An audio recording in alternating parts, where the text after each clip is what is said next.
You know, they do great. Like Wes is amazing, and that kid that you're talking about that he posted, all those.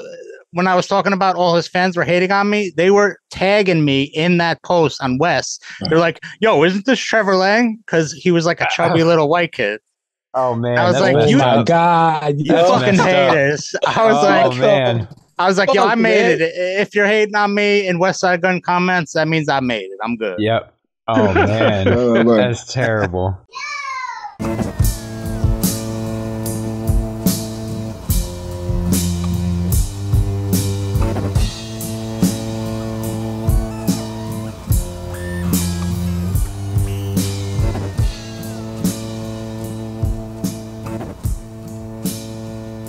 Word. Everybody, welcome to the Abyss Podcast, episode 119. We got a real special guest here. No, Carl, how you doing? No, it's 118. Don't jump ahead, man. I said 119. Yeah, well, 118. I said that, and I know okay, boom, whatever. 118, whatever. Anyway, Carl, it's a nice shirt you got there, bro. Yeah, you know, I playing around with some stuff. Pause. That's what's up, yo. Boom. And Primo Jab, how you doing, man? Rock the bells. You know what I'm saying? What's happening, man? I'm back, man. Yeah, check my shirt out. Rock the Bells cruise. It was epic. It was amazing. Hip hop is 50 and it's alive and well. Yeah, it's doing great. If you got to rock out on that. Yeah. I had a 30-minute set, man. You know, forgive me, Lukey. I had to rap over my vocals because I only had instrumentals for like 12 minutes. But then I was like, I got more time. So I was like, well, fuck it. I'm rapping over my vocals here. Oh, dude. Now with Serato stems, I mean, dude, hit me up. I'll make your instrumentals and acapellas in Serato in 30 seconds. Oh, wow. What? Well, unfortunately, that's the curse of the ocean. The internet is powered by 2 guppies and a seagull. So, you know, it doesn't work very well out there. I wouldn't have been able to send anything to you. But it's all good though, man. It worked. It did what it was supposed to do. You know, shout out everybody who's out there, man. Shout out DJ Eclipse, he was on board. Shout out Pete Rock. Shout out Technique. Shout out Just Blaze. I mean, you know, Jazzy Jeff, New Face, my man. Me and New Face, we was out there. Absolutely, man. Yeah, man. There's too many names to name, man. I could spend like 20 minutes shouting people out, man. It was epic. We doing it again next year. I'm finna go. Episode 119. Oh, 118. I did it on purpose.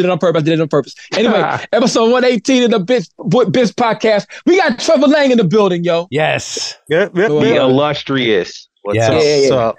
Thank you for having me, guys. Be prolific. No doubt, man. In the last 3 or 4 years, it seems like your name is connected to like almost all the artists in the Abyss, B. Like, not all the artists, it's like every crew. You know what I'm saying? Yeah. But you know, when I got started, you know, I had another job when I really got, you know, I do this full time now, but when I got started, my whole goal was like, I want to get on my name on as many projects as I possibly can. And especially since I just saw the need, I saw so many guys who are, they're still doing their artwork for free. And they just, the importance of it, like, I can't stress how important that is. So I was offering to do it for free for so many guys forever just to get my name out there. So, you know, and then, you know, obviously now I created a situation where I can charge good bucks for it. And I think, you know, obviously I'm providing a service that earns all my clients money. That's the name of the game for every business. So, you know, it worked out beautifully. True indeed. So, boom, where are you from, bro? I'm in Jersey. I'm like 15 minutes outside of Manhattan. So you was born in Jersey, or you from some? Not born and raised in New Jersey. That's what's up, man. Whoa. I didn't really know. I thought you was a New York dude. You know what I'm saying? But they're right there. You know what I'm saying? Yeah, so boom. Yeah. Basically, I mean, it's the same. I'm so close. So. So tell us your story. Tell us the story about how you came into hip hop and how you became in like you're the esoteric art merchant. You know what I'm saying? Word. Let me go to the definition. Intended for or likely to be understood by only a small number of people with a specialized knowledge and interest. Yeah, exactly. So, that's I read it. Way to go.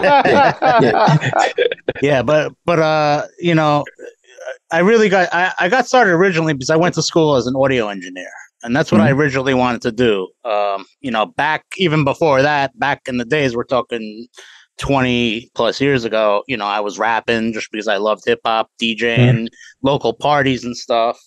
And then, so I went to school for that. And that was kind of at the collapse of all the major recording studios because it became affordable for guys like myself, as you can see. You know, I mean, I didn't spend millions of dollars here, but I can make an amazing recording here. And, you know, so all the big studios kind of went tanked, and they had job placement, but it just didn't exist because there were no jobs at that point. So I had to kind of, you know, pivot. And then I got a different job. I was managing like a athletic training facility around here for 10 years straight.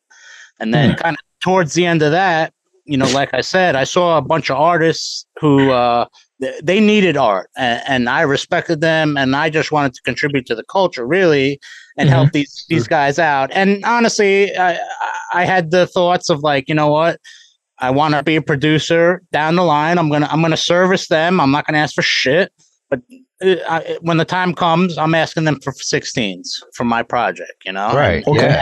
And I'm not paying them, you know, obviously for it. So, and that ended up working out perfect. But, you know, I was just reaching out to people like, you know, guys like my biggest break was like Conway, you know, when I did the Reject on Steroids. Yeah. So I was just in his DM and I was like, yo, like, and I was just submitting art.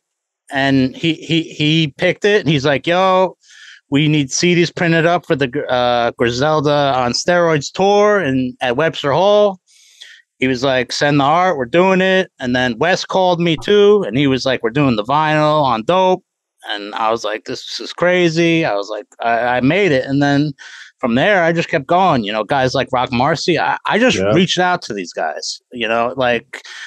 Most of it happened organic. I'd reach out. I said, yo, I would love to work with you. You know, I didn't talk money. I didn't ask for anything. And I built a portfolio, you know, and now I'm in a position where I can charge what I want. I provide the value. I'm confident. I know for a fact I can help you with so many different assets of your project and really educate so many guys because I mean, none of us obviously can deny the incredible talent that we're surrounded with. Just the business is the only reason that all of us are not in the mainstream because most 90% of them just either don't care about the business or they just really don't know. Or just don't know. Yeah. I mean, that's you're really doing a lot of God's work out here, man. Like, you know, not to beat around any bushes, man. Like you said something that's very important. I think a lot of us are really living off of the fact that, we got in this for the love. We're in this. We're just doing this. It's a labor of love.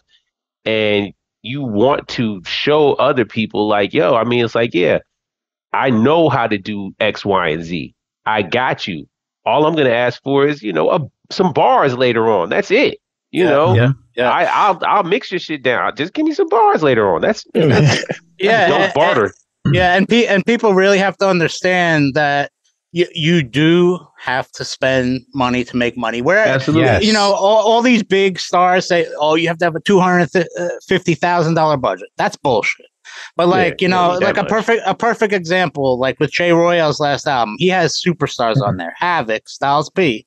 Those guys are not fucking cheap. Yeah, but we did the music videos, we fucking promoted that shit right, and every single one of those is going to pay us back tenfold. You know, the investment up front was there, but though it's just a business move, you know, like you just have to make, you know, these smart moves and understand that I hate saying this because I am the fucking esoteric art merchant, but you have to take the art out of the equation completely. The algorithm, most of these mindless fans do not care about the fucking art. They just do not care about it. It's just, it's about being a business and being in front of their face all the fucking time. I mean, the stuff that's making the most money is garbage. Like, I don't care. You know, everybody's like raving over fucking Taylor Swift. Her show is great. I'm sure she's great, but that shit is not timeless good music. I'm sorry. And I like all genres, but like,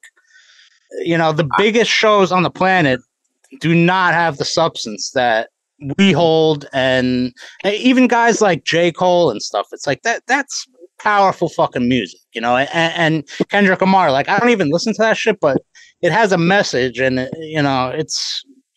I think initially, though, what you're saying though is incredibly important because you have to find a way to establish yourself, and your early work is quality, amazing work, and it's worth being paid the money that you should be paid or being paid now at the very least.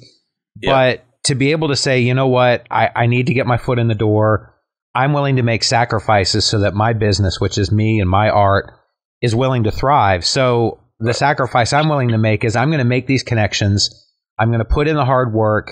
And if I have to give it away, I have to give it away. But people are going to get these samples. They're going to come back for more. Yeah. And at the same time, you know, I don't run it anymore, but I did over 33 releases on my label.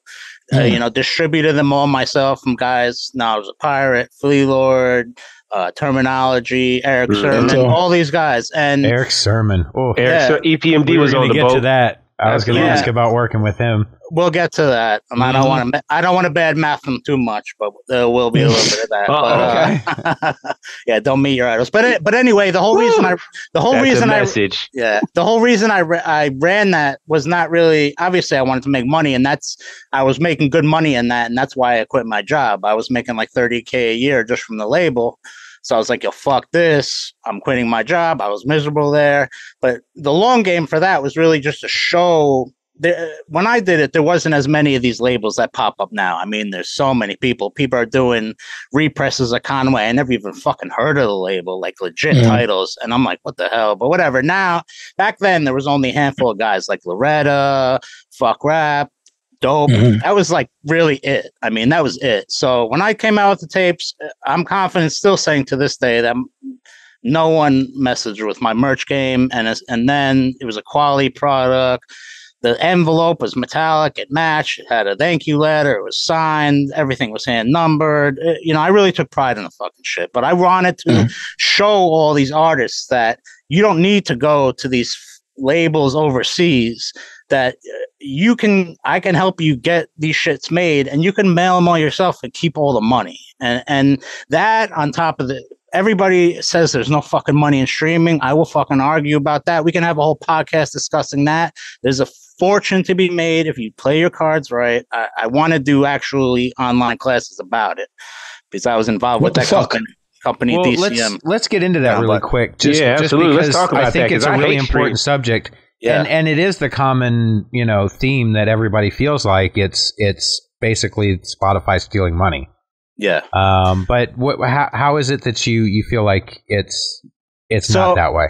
So without sharing too much, because you're gonna get paid for your online classes. Well, no, I'm giving that out completely for free. I want to empower people to make money because there's plenty of money. I'm super all ears right now. Listen, so what you have to consider is that when you have I'm just going to call it the matrix, which is like the system that identifies your music so that you get paid when you upload it into there. If your music is in there and it's getting streams and you don't have it properly in the back end connected to you, the white man, publishing rights, the label, Spotify, all that shit is taking that money and putting it in their pocket because you're not coming to claim it. Where do you think that money goes? And then, and also the other thing that most people have to realize is they think they deserve more money per stream. Where does that money come from? Like advertising. But the whole isn't it just arbitrarily declared? I mean, like it's not and like everybody's complaining, like Spotify is doing this thing. So if you have less than 1,000 streams, which most of that never even gets claimed. So it's just sitting in Spotify's bank account. They're collecting interest, and no one ever collects it because it's like $5. So who's trying to collect that $5? Most people don't even bother, you know, so it's just sitting in an account. So if you have your YouTube set up, and on your YouTube, you just have to think literally of every single time you upload a different version of your song. Let's say you upload a remix, a clean version, an instrumental, a dirty version, a radio version, a TV version, and then on YouTube you have a lyric version, a lyric video, a music video, an alternate music video. We almost have 10 different revenue streams from one song now all of a sudden. So every time one of those gets streamed, you get paid. And that's just off one song. So imagine if you do that, you have one album, it has 20 songs. So we're talking about 200 revenue streams if you do it right. You have to hit a certain level, and it would be no different than having more than 1,000 streams on Spotify. But with YouTube, you have to have 1,000 subscribers to your channel. That's not hard. I'm telling you, my YouTube. I'm telling you, if you grind for 1 year, I mean, I guarantee you with my help that I could get you there. All right, well let's work, because man, we're not doing what we want to. I mean, but you guys are still in an infancy stage. Yeah, and you're in an infancy stage. You guys can get there. I know it. Like, I'm positive. I wouldn't even be on here if I didn't believe in the show. Like, I know you guys can get it there. That's cool. Yeah, I'm sitting here, Trevor, looking at you. I ain't smiling one bit, because I'm all ears and interested in hearing the knowledge bestowed up on us. I'm like, damn, man. Yeah, there's a lot, man. I want to break it down for everybody, because there's so much money from us to be made. Yeah, but I'm just sitting here. I see other people's numbers. I see, like, we had what's my guy's name we had on here the other day? I know J. Rael's numbers are crazy, but he's tied to all those guys that he's actually was streaming with. You know what I'm saying? Noah the Flood, his numbers are crazy. Yeah, 44K a month, 63K a month. You know what I'm saying? But he's tied to SDNAC. You know what I'm saying? So you get all these different ways to cross stream with these features. You know what I'm saying? The rabbit hole as well. Like J. Royale, you play a song with Styles P, you're gonna get J. Royale. You know what I'm saying? It's like a lot of crisscrossing going with I mean that's how you get going with the algorithm. I mean, when somebody that Havoc and J. Royale song pops up in Havoc's profile, someone clicks on it. I mean, there's no way you're listening to that Havoc and J. Royale song and not being like, yo, this kid J. Royale is dope if you never heard him. Right. So like the odds of people converting and then going to follow his profile from that, I mean, you just won. But then the steps after that is to make sure that you're capturing that person as a paying client who repeats. I mean, in order to be a millionaire from music, you need 1,000 fans who spend like 1,000 fans, you know.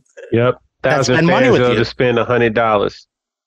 And you have and you're a millionaire. I mean, that is not, if you break it down. Flea Lord, exactly. Yeah, dude, a lot of these guys, 38 Spesh, I mean... Spesh, yeah, good. Like, good these call. guys are making Rock good Marcy. fucking money. Yeah. I mean, you know, absolutely. I think... And, like, Rock doesn't even have a shit on streaming. I was just about to say Rock Marcy. Exactly. And, dude, I talk to Jazz all the time. I'm like, yo, what are you guys doing? Shout out Jazz. Well, I know what they doing, man. And I think what they do is exquisite, right?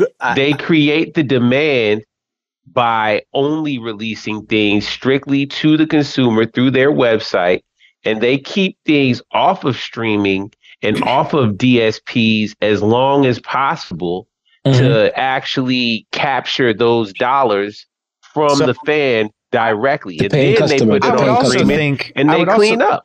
I would also think there's an image to it as well. You don't find Dom Perignon in every store. Yeah. That's a fact. Now, could Dom Perignon put themselves in every store and hope to get the extra sales? Or can they stay exclusive and say, no, you have to go to special places to buy it? People don't want it like that no more. That's the level we are. Yeah. But this is what I tell everybody. Rock is doing it for the mystique. Yeah. But you see a guy like Alchemist. He in my eyes is doing it better than anybody. He's selling his Mugs product to Mugs too. directly to the fans. He sells the vinyl. It sells out in 1 second, but he's uploading it. I say this to artists all the time. He's uploading to the streaming too, because the people who are going to come to your site and pay for the vinyl are not the same people that are going to go to the streaming service. 99% of people who consume music do not give a fuck about vinyl or your merch or any of that. So you're alienating 95% of your audience by not uploading it. They're not the same audience. That's so true. You cannot say that the guys who are going to copy your vinyl is going to lower if you have it on streaming, it's not going to lower the vinyl sales at all. Different fan base. That's a fact. So like an Alchemist is proof of it. His shit goes right up because he knows that he's part of the fucking machine now, and with Paul Rosenberg and Drake and all this shit. So it's like he would be foolish not to have that shit on streaming. That Drake placement that he got, it's actually dope. That the last little project that Drake put out, he put out a bonus version of For All the Dogs, and he got like the Scary Hours version. It had Alchemist and Conductor Williams production on there. And I can't front, man. I played it. I was like, okay, now this is cool. I can hear this. The Alchemist joint is definitely cool. I mean, don't get me wrong. Drake ain't MC of the year or nothing, but fuck my ass. I'm gonna play it. It was cool. Fuck my ass. He doesn't say anything like that, Lukey. He said fuck my ex. He said fuck my ex, not my ass. He said fuck my ex. I thought you were saying something. It sounds like ass. It sounds like suck my ass. It doesn't sound like fuck my ex. Here we go, man. I go away for 1 week, and this is what happens. I forget. I know. He went out of control.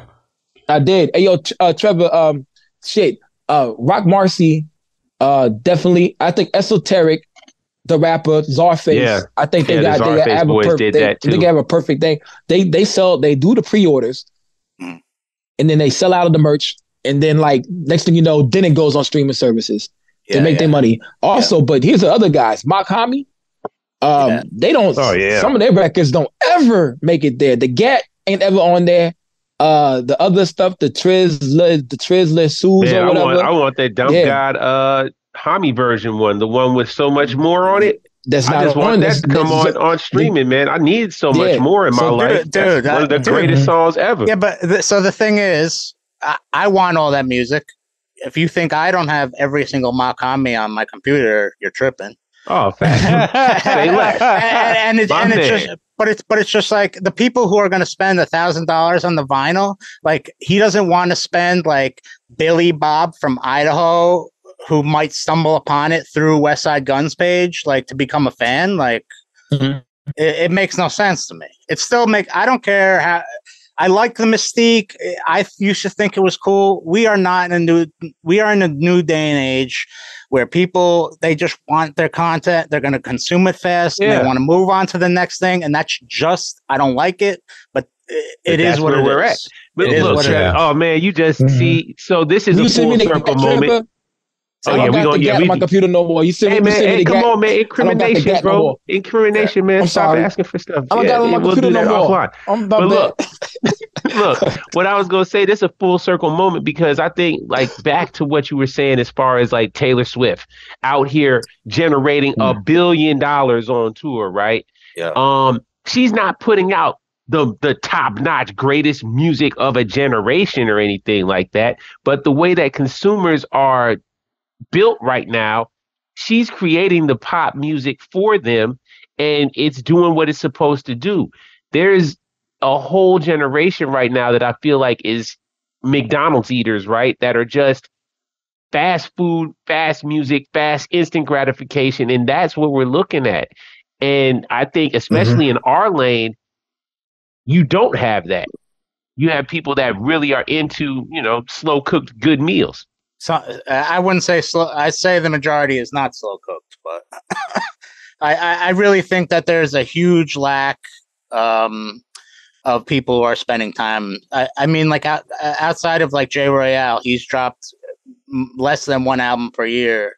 Yeah, I mean, no. I love Nicki Diamond. 3 thematically dope albums. Yeah, I'm not like saying anything negative about Nicki Diamond, but like.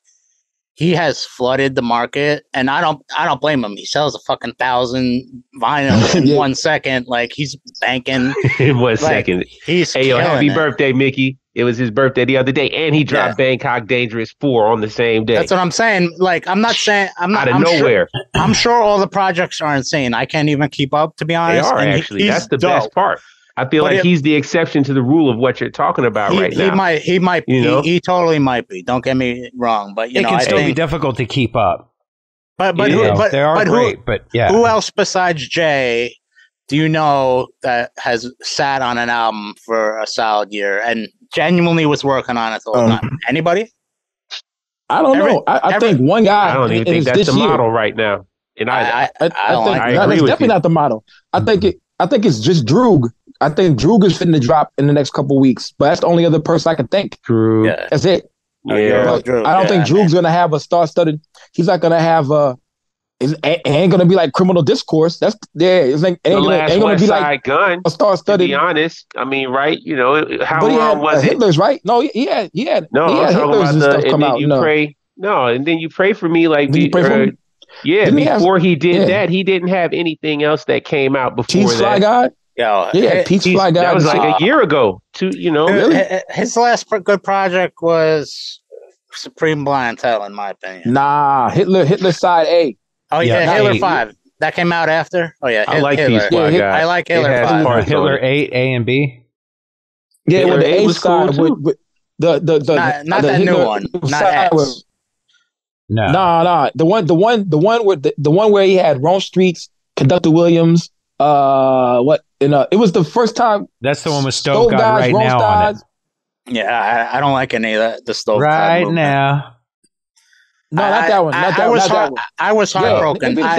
I did artwork for Stove Jesus, which was right before he split ways with Brock, and I have the album. I can't leak it to anybody. But wink, wink. Maybe I can share it with one of you two guys after. But it's fire. But it's like I thought Reasonable Drought was so incredible that magic was like capturing a genie in the fucking bottle. And if he had just rode that wave with Brock, which he kind of did with Stove Jesus, and they just put apart their differences, I mean, we lost a masterpiece. That's good. Hey, so it's not going to come out. No, never. No, it's never coming out, bro. You might as well. So what was that? What was that dropped? What was that dropped with Black Butter and stuff that we if these walls could talk, or if these kitchens walls could talk?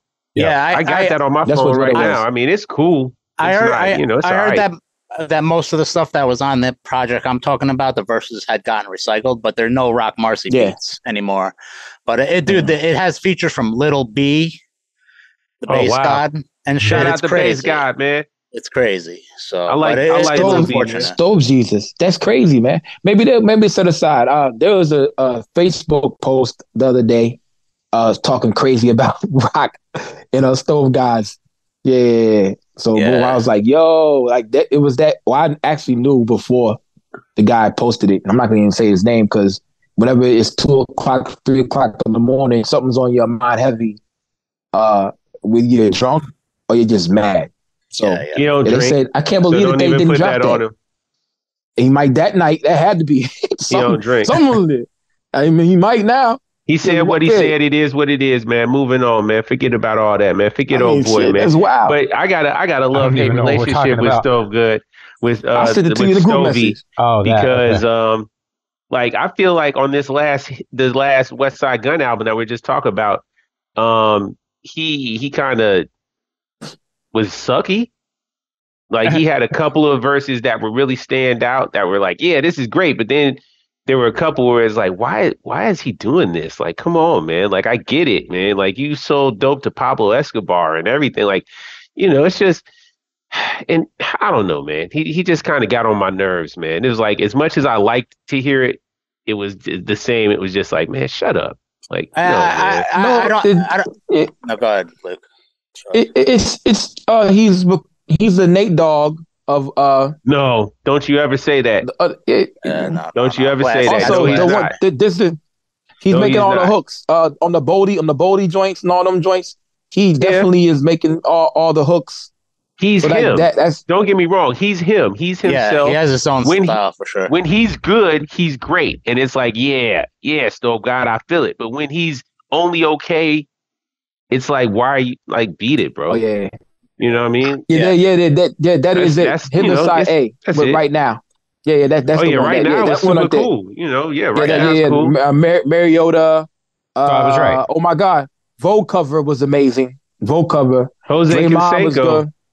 That's awesome. Five Guy's an awesome guy. Well, I'm just saying, man, he has examples where he's done his work. He's don't get me wrong. I mean, I don't want to come off disrespectful to the man because I'm actually a fan. I like what he does, but at the same time, what I'm saying is that at a certain point, it becomes redundant. Thank you, Lukey. You see it. Everybody sees it, and it's like, all right, I get it, man. Okay, I like whatever. I didn't want Mobb Deep to rap about anything else other than killing people. Yeah, I agree. I don't like Drought was locked up. Yeah. I didn't like Drought. It's just unimaginative sometimes to me, man. Like, I don't know, like it's really just the delivery in a couple of cases that I hated on the last West Side Gun and You Pray For Me joint that really had me start feeling this way about Stove God. You know what I mean? Because like I said, I'm a fan. Reasonable Drought, absolutely. Reasonable Drought. Classic. So good. I remember the three of us, weren't we all at that show when he brought the stove on stage? Yeah. Man, that was epic. I don't think all three of us was. I think crazy. me and you were blessed. Yeah, me and you were there at least. Yeah, Bless was there. Lean was there. Shout out Lean. Happy birthday, bro. Black Seed. Yeah, Black Seed was there. I think Mega was there. It was a bunch of us there, man. But whatever. It was a dope show. Yeah, he makes a good impression. Yeah. He's a very good performer, and he's very creative. Yeah, he's dope. But, shout out to Stove God. Absolutely, man. Shout out Stove. Because Trevor here, he did the artwork. He put together the art for the I think I didn't actually going down the resume. So I didn't actually do the art. A Rashid did the art. That's right. The cover, which was one of the most hated on artworks of all time. Everybody, when that first came out, people hate that artwork. They hate it, man. Shout out AA, man. That's my man. Happy birthday, AA. His birthday just passed. It grew on me. I love it now, but when I just got the raw images from him, so I had to I did the labels, I had to make sure it fit into the vinyl templates on fat baits and all that, and just make sure it looked right. So I made sure I got my name on all the vinyls, say my name on the back. So that's what's up. That's what's up, man. That's dope. So indeed. Here we go. Let me go to something. Remember we talked about Sugar Bills with Rashid Chappelle? Yeah, Rashid Chappelle, yeah. I think Trevor did the moving. I asked him, who did the moving artwork for for people moving? That wasn't you? No, that wasn't me. Nah. Okay, dang, I thought it was you, yo.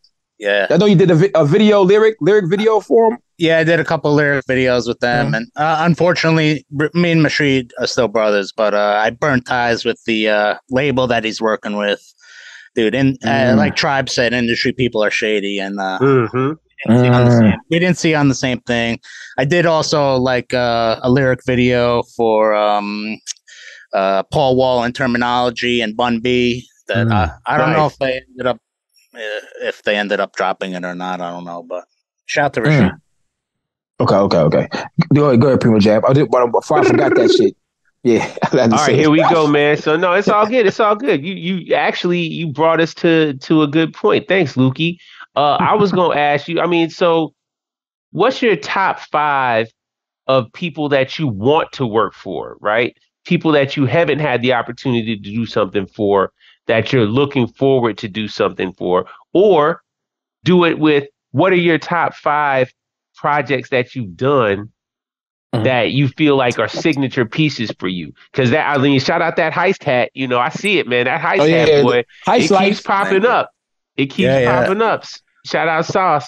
Shout out Ty. Yeah. Sauce is someone who I connected with from the very beginning. I designed this logo and stuff too. Oh, word! Yeah, exactly. That's what's up. That's what I'm trying to tell you. And you did that Bengal bone marrow joint.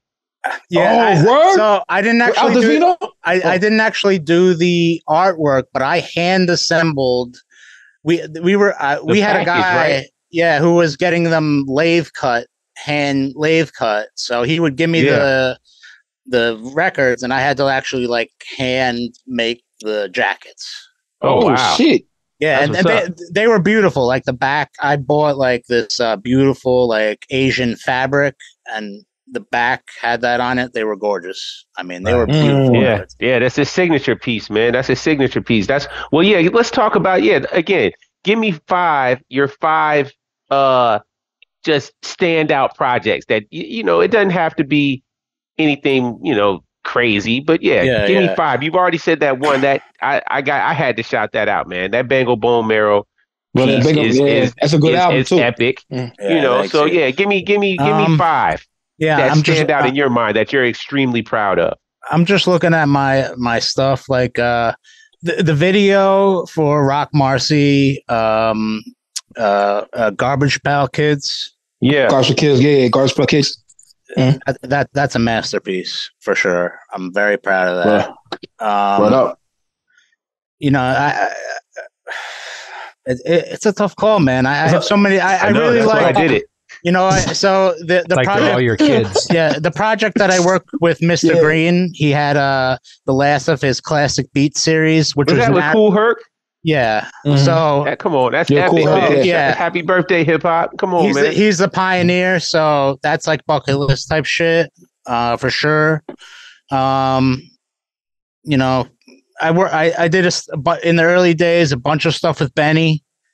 But I've worked with guys like Meet the Sopranos, Tragedy Gaddafi, and Nature, and Cassidy, Nature. And just like all these guys. Ghost and Widowmaker. Yeah. I mean, did you design that BSF the violin thing? Not that one. We did a pop-up at that store Fame Uptown when they were touring during that time. So I designed all the merch. So it's like a variation of that violin with the store's logo. And then we did a bunch of stuff. We did hats and a bunch of stuff. And I designed all the merch for that. And then I did like the artwork for a friend of ours. Okay. One. I did artwork for the Soprano cover. Yeah, that song India, which in my opinion is Benny's best song ever. I love India. Yeah, that's a great song. I did the original artwork for India. Bunch of flyers for Benny back in the day. I used to work closely with Conway and Benny. Just unfortunately with Conway, I mean, as you know, shout to Conway, but like you can see that he has like a drinking problem and an attitude problem kind of. And, we just separated ways because I did a bunch of free shit for him. And I don't mind doing free shit for Conway. I'll do it all day long. But when I do projects and then he don't use them and like he came out with some shitty ass artwork, I'm like, yo, why'd you waste my time? Like, I don't care who you are. It's like, don't waste my time. I'm happy to waste it and not get compensated to work with you because I love your shit and I want to do it for the culture. I don't care what anybody says. Westside Gun and Conway and Griselda, we're here because of them. Absolutely fucking right. We are, that's it. So, as much as I don't love how Westside Gun dress all weird and shit these days, but he is a hero of mine and I love him and respect him, so I mean, I did a post the other day on my IG story and I swear to God, I had like 20 not 20, but like over 5 people DM me and mention me in Westside Gun's comments. Like they got so mad. Somehow the algorithm caught on to it and I had like 200 more views than I normally get on the Instagram story. And it was just like a picture of Westside Gun looking so goofy with like rain boots and leather shorts and then like a winter jacket. And I was like, that just don't even make sense for the weather, bro. Not only do you not look goofy, but it's just like when you're just like throwing shit on, there's people who have style and people who don't, like Benny looks like he got style these days. Conway does, but like Wes, he just looks goofy, man. I don't know why he did that he's like I don't know. I feel the opposite, man. I feel like Benny dressed kind of goofy sometimes. I feel like West dressed halfway decent a lot more times. Conway just, he's a superstar. So he wears whatever the fuck is. Conway's regular. Rome, like fashion shit. Rome is doing Rome it. dressed the most normal of all of them, obviously. Rome and he looks great. He's just a normal dude. Whatever. It just West seems is like into fashion though. He's a fashionista. But it just seems like he's getting weirder and weirder and weirder. It's like the Kardashians. The more money. It just they get so weird. Yeah, he dresses like the NBA players going walk to the tunnel. That's a fact. I mean, that's what fact. You see him wearing like these, like the gotchas. Remember they had the gotchas? The girls wore the gotchas or whatever. I don't know. I don't remember. I don't know. Gotchas. Maybe they're like shorts that flare up at the end. You know what I'm saying? Honestly, weird. At the end of the day, people look up to West Side Gun. Millions of kids. And that's a fact. It's kind of a bad. It's kind of a bad message to send that like I'm only allowed to wear this fucking drip, even though I look ridiculous. It's fly because I spend fucking 25 G's on this. Talk that shit. Look, man, it's not sustainable, man. It's especially in the reality of life that we're in right now. I mean, house prices are out the roof. Inflation is out the roof. You can't buy milk for less than $10. Yeah. Eggs are $7. I mean, shit is ridiculous. And you got people out here that barely have 2 pennies to rub together, and they all dressed in all this designer shit. And I look at these kids and I laugh at them, but I'm sad in my heart, man, because you know me, I'm rapper merched out. Like I'm wearing fresh rapper merch shirts and some polo jeans because I love polo, so I'm always rocking some regular shit, some normal shit. And they like, you didn't spend enough on your fit. I'm like, you spent too much on your fit. You don't even have a house, bro. Like you don't even live. You live in your mama's basement, fam. And this is women too. Because look at West Side Gun's story, and you'll see nothing but little chicks. Apparently, like I said again, and You Pray For Me is big on the TikTok scene now. So you see all the shorties, definitely. All the little girls, they out there wearing their little Harajukus or whatever the fuck gear they wear now, but they quoting West Side Gun because he be talking that fashion shit, man. And they into it, but they doing it from their house, in their bedroom, in their mama and daddy house. Yeah. So, I don't hate on it. I respect. I'm not hating. I'm just making observations on it. I just think most of these big artists, they could so easily, like you see what Nas is doing right now with this fucking foundation where he's making sure so these guys are getting taken care of. Like who else is doing that? Who is doing that? $500K for Scarface, $500K for Rakim. So instead, you'd rather wear a goofy ass Balenciaga outfit and take a private jet everywhere when you could be doing this kind of stuff. It's just here's the argument though. Here's the argument because I feel like, especially in the case of West, look, just like you mentioned earlier, we wouldn't be here. A lot of us would not be here in this space without the attention that was drawn to this space by Griselda and that movement. Breaking through the service, right? Yeah, you said that earlier. So, I feel like he has given back. He's definitely made. I mean, think about it. Like SD Knack out here in rare form, crushing, and that's another to your point earlier when you're talking about people who have flooded. This year has been the year of SD Knack, man. SD Knack has gone crazy this year. I want to West gave him the alley-oop. The West effect. Real quick. So, a lot of times people that have money do good and don't talk about it. Yeah. And I will say that, West Side Gun is somebody that will get in his feelings online and definitely clap back at fans that want to talk shit. Anybody. Right? Anybody. Style. So there was a post that he made because there was a boy, I believe, with Down syndrome that was a big West Side Gun fan. Yeah. And also happened to be a wrestling fan. That shit was dope. And West Side Gun set him up with plane tickets to bring him out. I believe it was to Oregon or somewhere I can't remember where it was, but they were flying him out to an AEW event. Yep. And gave him the tickets because he was like, I can't go. He was originally supposed to, the reason he set it up is he wanted to go out there and meet him and hang out with this kid because he was such a fan. And unfortunately, his schedule wouldn't allow it. He had to change plans last minute, but he still got the kid out to the event. And I promise you, that's not the only thing that he's done. I would imagine that. No, he's an authentic dude, man. I'm not hating. He's an authentic dude. I would agree. I've heard too many good stories about him. Yeah, he's great. He's great. There are a lot of people that have the means and spend it foolishly, but I mean, I can't take it with you. So I don't guess care about I can't him. say I wouldn't be the same. I don't care about him spending it. I love fucking spending shit. I love buying Louis Vuitton and shit, but it's about so does Jay-Z, but he doesn't act like this persona is so important, like this flyness, and it just, I don't know, it just seems I agree with irresponsible. You, I agree with you. I agree with you. They do great. Like Wes is amazing, and that kid that you're talking about that he posted, although when I was talking about all his fans were hating on me, they were tagging me in that post on Wes. They're like, yo, isn't this Trevor Lang? Because he was like a chubby little white kid. Oh man! I was like, my God, you fucking haters! I was man.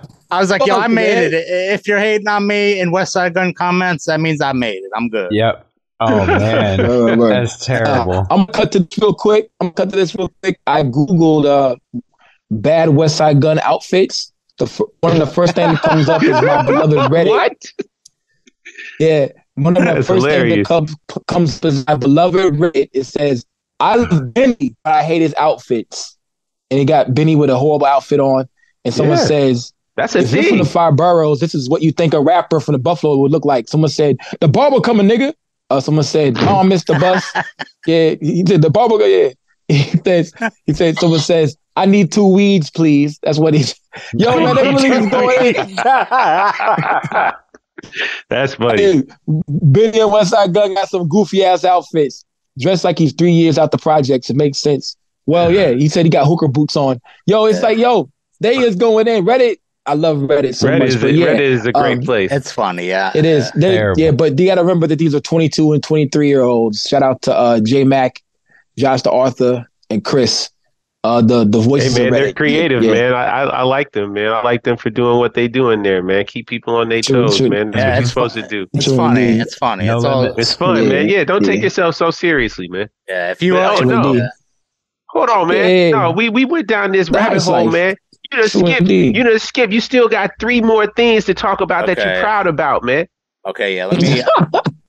I don't know if you guys noticed, but I redid my whole IG with the fucking. I saw it. No, it looks super raw. It looks great, man. I love that little portfolio. Obviously, like I'm really trying to jump into the production.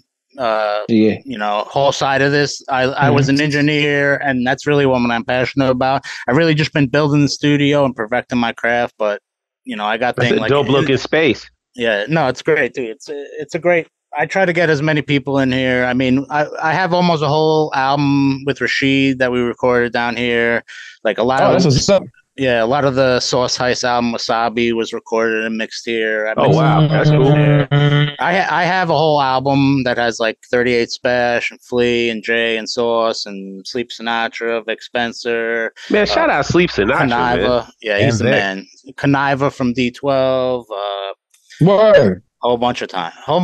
So I was honored too. Like a guy like Conniva, he was friend. I got put in connection with him through Ty Farris. But that's like Eminem's best friend, who's the biggest rapper, one of the biggest celebrities on the whole planet. It's like 1 degree of separation. Like, and when I asked him for a verse, like you could tell why he was professional. Like within 24 hours, he had the verse back, and I was super grateful he didn't ask for a penny. Wow. See, that's dope, man. Yeah. That's dope, man. That's dope, man. Do good, you get good shit back. Too, yo. Yeah. And then I'll pick one more. everything. I kind of executive produced that Big Ghost and Widowmaker thing with the gatefold, and I did all the artwork. I thought, in my opinion, that was a masterpiece. I mean, we paid like $800. Yeah, we paid like $800 to have a guy to master it strictly for the 180 gram vinyl. So that, oh wow, I'm confident in saying that is the best sounding vinyl that is available, has been available. I'm confident saying that. I mean, we really spared no, since then, unfortunately, me and Widowmaker had kind of a falling out. We had a few disagreements on the D Styles project, which could have been a huge project. But if I had stayed involved, shout out D Styles. I've worked with him after, but unfortunately, that didn't go through. But that whole golden analog, we had such huge plans for that. I might pick it up on my own soon, but that was the first installment. I was super proud of it. I thought it was going to be a really nice little boutique label that only did gatefold 180 gram type shit and none of this colorful stuff that everybody else is doing. But yeah, hopefully I'll pick it up soon. The fruity vinyls, the fruity flavored vinyls. You don't like the fruity flavored vinyls? Are those not quality? Yeah, are they not quality when they're the color wax? The sound quality is lower for sure. That's well known. Yeah, and like 180 gram is like twice as heavy, so the sound quality is going to be better too. Yes. Yeah. Typically, those splatter ones are not. They're regular weight, 120 gram.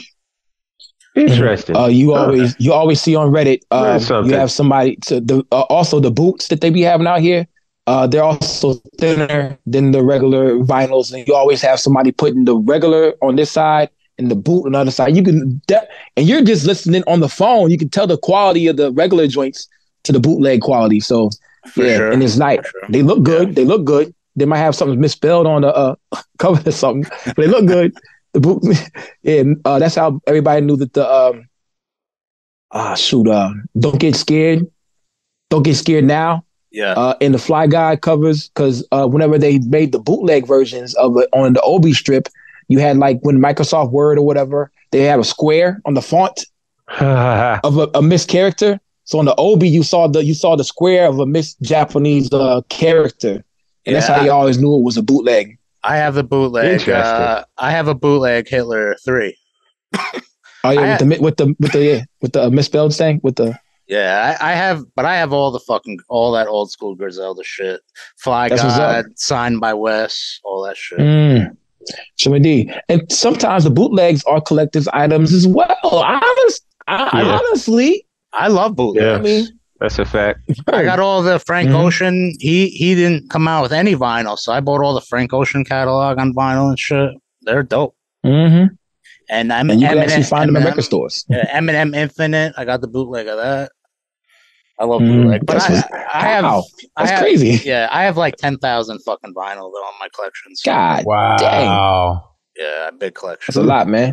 Yeah, I'm into it. It's a lot, yo. Dude, I've been living hip hop for forever, so I'm really I've been focusing the last year. After the pandemic, like really shit was real rough for me for a while. The label went down the drain. Obviously, I invested in a few projects that didn't really return anything. Like, I won't get in detail with Eric Sermon and stuff, but this was Eric Sermon. I was like, we're doing 300 a series of 300 tapes. We had these beautiful little boxes, 10 of them that were signed, hand numbered, that were just that variant. We had 2 different variants. Everything is hand numbered. It was beautiful, very, very well done, gorgeous. And obviously, at this time, I knew because I was working at Def Squad at the time, and I knew Eric was kind of like, not serious about a lot of shit. So in the contract, I was like, I wrote in it. I was like, you have to post 3 times this week, and this week. And he did not fucking post 1 time. And those fucking tapes, they didn't do shit. They did not move, and like, I wasn't about to go get an attorney and shit and be like, you got to give me back the $1,000 that I just went down the drain. But that was like right before the that was right back when we got back from tour. And, so I'm down all this money, and then I had lost on a couple other projects. the pandemic hit, and I was like, fuck, man, like I really got to shut this label down now. And I wasn't getting any jobs now. And luckily now I'm back on my feet and stuff. But that it was a rough time during the pandemic. So yeah. What was his excuse? What was his excuse? Well, so dude, I'm not gonna get into it much. Don't meet your idols, bro. I'm telling you. But I'm gonna call I went on the whole tour with him through Europe. We had 10 stops. I was on every single stop with him in the van, recording video for the whole thing. And because the whole goal was he hadn't been on tour in 10 years, but he just dropped his new album. And, we had these tapes, and my whole goal was to have these little box set tapes that I just mentioned. He had artists like Shaq, Too Short, all these guys. So I was like, yo, send all these guys these beautiful little tape boxes. If you think Shaq ain't opening that on his IG, and Shaq would have done it easily. Absolutely. You know that. 100%. For Eric Sermon, EPMD. Like, this is everybody's favorite group. Yeah.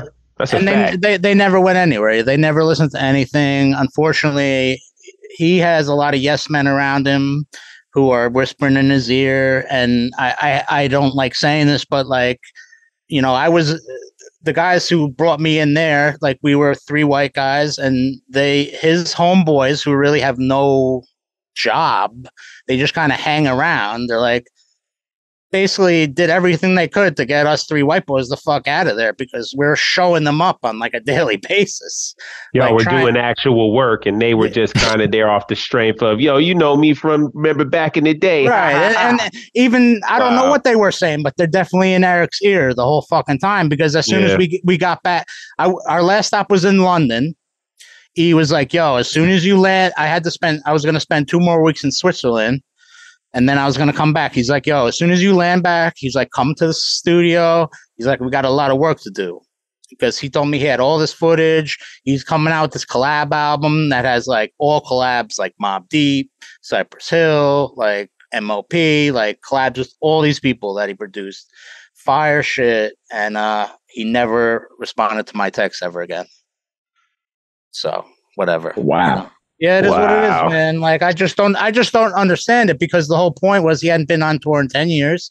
So he didn't get really a ton of money, and not a whole lot of people showed up. I mean, we headlined the festival with EPMD that had, 20,000 people there, but the shows with just Eric were not that big because, of course not. Yeah. So what the whole point was, makes sense. Yeah, the whole point was I was going to document this whole tour. We were going to have this beautiful video.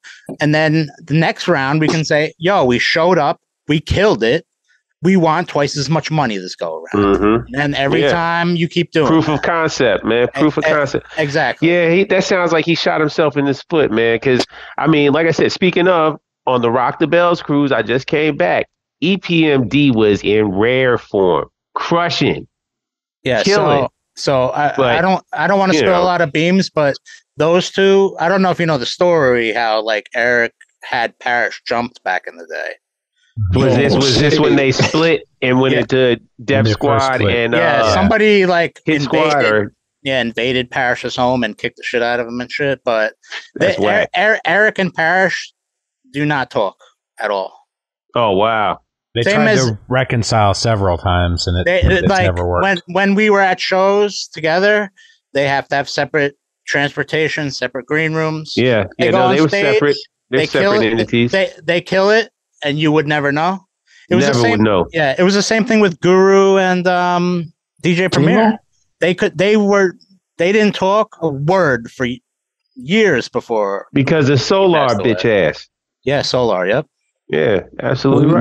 We used to say no homo, but then we changed it to no Solar. For no like Solar. That's a fact. Hey, fuck Solar. There's somebody else that didn't fuck with each other. That was crazy to me. Oh, I forget, but it was like it was Q-Tip and Phife Dawg. They was mad at each other. I heard Q-Tip is a real piece of shit. Yeah, I heard he's a dick. Yeah. Absolutely. Yeah, I know he was super controlling. It's like, I spent a lot of time at the Def Squad studio, so like I ran into Keith Murray all the time, and it's like a damn shame. Like these guys, like there's like nobody home. You've seen him in interviews. I mean, Yeah, Keith Murray. You talk to him, and there's just nobody. The lights are on, but nobody's home. And I fucking love Keith Murray. Like, I love F Squad and Redman. Like, Redman is like my top 5. Like, Absolutely. I love that shit. So it's just like shame. It's a shame. And Black Rob, we just, he was amazing. R.I.P. True indeed. But yeah, never meet your heroes, huh? It's crazy, man. It's wild, man. But it's rough. You got to keep them at a distance. Like a crush that you have, and you meet her, and you find out she's stupid. That's all. That's all. That's all the time. Absolutely. Never meet your crush. Never spend time with your crush, because you're gonna be like, "Hey, you suck." True indeed. And not the good way. I mean, she might sometimes in the good way. She might do both. She might do both. Have to be intelligent to suck good. That's true, but I mean, you have to tolerate. You have to want to be around them to even, want to pursue that venture. Don't get me wrong. I mean, if you're giving it away for free, that's one thing. But but she can't talk if she's sucking your dick. Yeah. That's Carl. When you're right, you're right. I'm not going to argue this with you. Yeah, we should have adult fortune cookies with like hip hop lyrics in them and stuff like that. Girls can get pregnant through the mouth. When the river runs red, take the dirt road. All in the fucking Wait, what? Shit. Oh wow! When the river runs red, take the dirt road. Yeah, no you joke. Know what that means? Yes, I think everybody knows what that means. Shout out to I don't know if you guys are familiar with that Fast Life Wooly from Philly. Yeah, we're supposed to be. We're working on something, and he wants to do some fortune cookies with custom ones with little messages in them. So that's a dope merch right there. Yeah, absolutely. I'm the master at all. Let me make a commercial for that. Yeah, let me make a commercial for that or some shit like that. I really 10 years ago I thought about this, but I didn't have no way to really get it out, so I never said nothing about it. But adult fortune cookies. I was in Urban Outfitters, and they had like all the cereals and all type of shit. I'm like, we need fortune cookies with hip hop lyrics and like different quotes to make you laugh, because I don't want to in lottery numbers like they have and shit. Like word, like or like one fortune cookies, you turn a fortune over and be like, oh my goodness, yeah, he's because he was spitting hot fire. Oh he was spitting hot fire. They had to stop. They said no, stop. The algorithm was like, we want this idea for ourselves. Cracking the codes. What's that janky company? Shine. Shine is going to make these, and other people. They're going to be made out of toilet paper and plywood or plywood sawdust. That's whack. But T called him on the other week, and he talked about his project you messed with. You helped him out with. Shout out to T. Wow, you got no video. Yeah, shout out T. No, I had no video. Fuck, man, it sucks. Yeah, I got a verse with the track with Spesh has Teak on it on my project. Nice. That's what's up, man. My man's. My brother from another T call, yo. So when is your project gonna come out? I was hoping to do a January 1st drop. I'm waiting on, obviously I'm like brothers with Flea and shit and J Royale and Sauced, but obviously those are the 3 that I'm waiting on fucking 16s from. But I'm getting a 16. I'm getting a 16 from Substance. I'm waiting on, and then nice. Shout out. one more. I can't even remember right now, but one more, and then I have them all. But I got Bub Rock on there. I got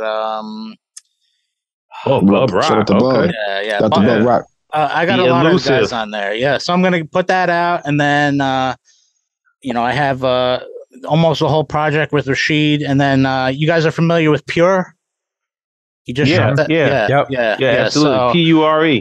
Yeah, so we're supposed to be doing. I'm supposed to be doing an entirely produced LP. He already picked all the beats, so I'm supposed to be doing fully produced LP for him. And I'm just trying to get in it. So that's why, like in that little video I cooked up for this promo, I put in my own beat. It's actually has a sample that was called Drowning.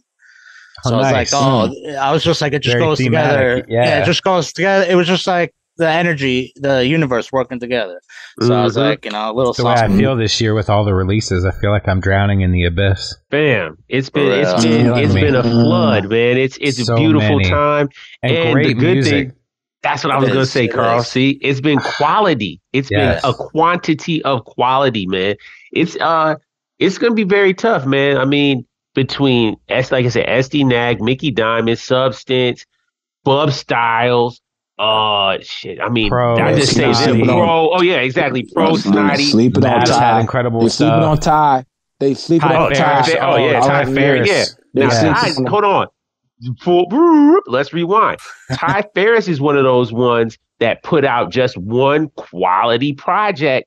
You know what I mean? Or two. He put out 2 this year. Yeah, couple. 3. You got 3. Three. Maybe 3. You're right. Maybe 3. I don't know. It's been a long year, man. But I say that to say I feel like he's one of those ones that sits on it and really crafts the project all year long, and then be like, oh yeah, here, guess what? Here you go. You know what I mean? Moves with determined steps, definitely. Absolutely.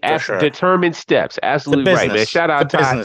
Shout out Ty, man. He handles the business, man. I mean, like I said, man, we've been blessed. But this so year, many. Man. I mean, we've been blessed. It's a lot of Jock King the Divine and Javi Darko was great. Oh yeah. Yeah, that Vegas Fear and 7 Loathing in Long Island. And, Vegas 7 put out Superior. 2 crazy projects. Exactly. You know, just so many great projects this year. It's going to be tough, man. It's going to be tough. The end of the year, I feel like the awards are just that time where we're going to be spotlighting or doing the year in review.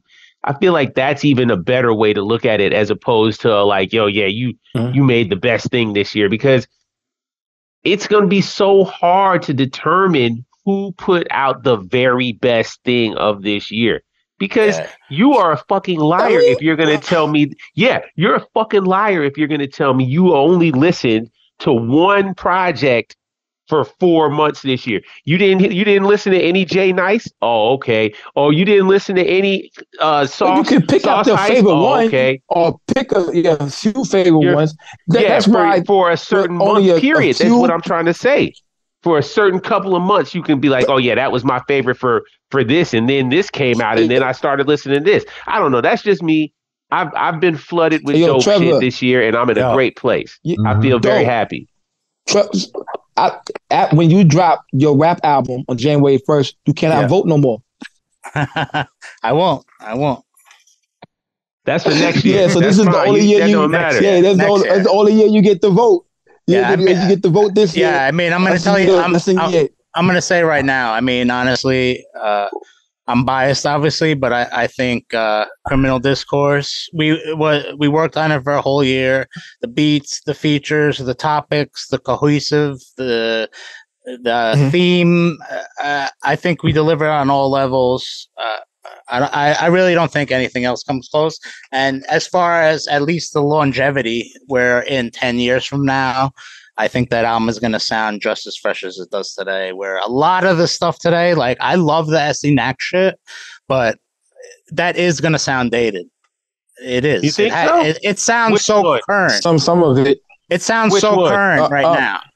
Like I love the Vidon shit. It doesn't sound timeless. But like rap is the shit. The Griselda. I got you. Yeah, it's very current, and I love it. I like that Knack, man. That Knack Saw is the shit too. Nasty. He put Brap and Knack Saw back to back is a very rarefied space. Brap is crazy. I feel like I'm going to be playing it still next year because Knack Saw grew on me. Shang Tsung on Brap is one of those songs that's definitely, I play that at least once a week. Yeah, you know what I mean? Since it's come out. Yeah, V-Don is, come on, man. That's one of them ones, man. Yeah. Some stuff that sounds dated takes you back to the time that it's actually recorded. Like one of my favorite albums to hate on, not favorite albums, period. Fabulous Ghetto Fabulous. When I hear that album, I think about that time. Everybody's wearing jerseys. That's real. That's real. What I'm saying? The cars you was driving. Everybody's wearing bandanas for no reason. Oh, Dipset, some of the Dipset stuff I think about. Bandanas for no reason. And they was dancing. They was dancing that hard. Bandanas doing for the Harlem no Shake reason. and That's stuff. crazy. It really was. Yeah, that's just, tried to sneak that one in there. See, that's different to me than having a timeless album where something like an Illmatic.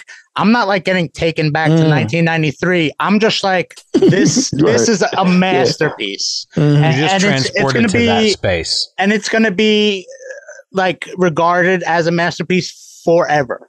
Like this is just like that's a fact. Timeless. It's timeless. There's no stipulations. It's just timeless. Yeah. I think Reloaded those timeless albums to me. I think Roosevelt Suit is one of those albums as well, because the music is not. How about this? The music, I don't know. The music is like no. I think I know what you're saying. Well, yeah, it's just not like anything else. I don't. It's so unique. Nah, it's like stuff to me. It's like stuff to me, but it's better. To me, Reloaded blew my mind. Blew my mind. You know what the most timeless album of this year is? The Three Stacks album that just dropped. Stop it. The flute shit? The most timeless. No, it is gonna be time. Let me tell you something though. Here's flute.